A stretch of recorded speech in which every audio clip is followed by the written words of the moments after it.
If you're trying to use your iPhone as a webcam on Riverside, it's super easy. The first step is basically logging in on desktop and making sure that you are joining the studio as you normally would, your built-in webcam. In this case, my laptop is folded and I'm using a second screen, so the webcam isn't even available. But I'm leaving all these settings here as is. Normally, you would select for your microphone the higher quality option that you have available. Then you hit Join Studio. Now, the second step is to make sure that you have the Riverside app on mobile. You're going to log in. Then once you're logged in, you hit Create. And then you'll see an option, Connect Device as Second Camera. I'm going to go ahead and tap that.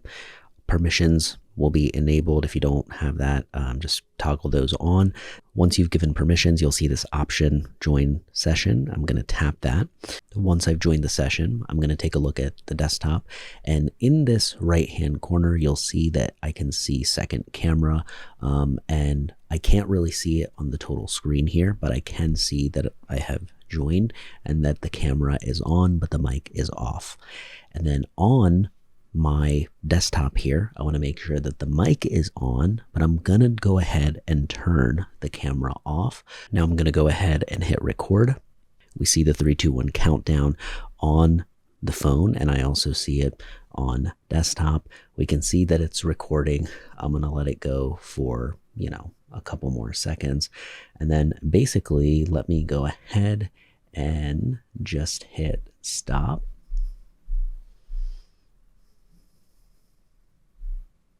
As you can see, it's uploading everything, right, from mobile and from desktop is good to go, but it's taking a little bit longer for the mobile version to get uploaded. Once both are done, I'm going to hit Go to Project. Next up, I'm going to go over into the Recordings tab. As you can see in this example, it has both screens, right? It has my mobile camera right here, and then this black part is what would have been, my MacBook if it was open. So I'm going to go ahead and tap on Edit, and then in the right hand side, I'm going to tap the Tracks tab, and then I'm going to leave this second camera alone because this is the one I want to prioritize for now. But this desktop camera, I'm going to toggle down there and then basically hit hide video. The second that I do that, you'll notice that that disappeared, right? So if I tap this again, you'll see that it's still here on the right hand side, and I don't want that in my layout. So I'm going to hide this video. And then the only reason, by the way, that you are seeing this zoomed up so close, and this is a great mistake to highlight, is I have the phone vertically positioned versus if I had it horizontally positioned, and I would use something like a tripod. Sometimes I stack this tripod on top of a book or two.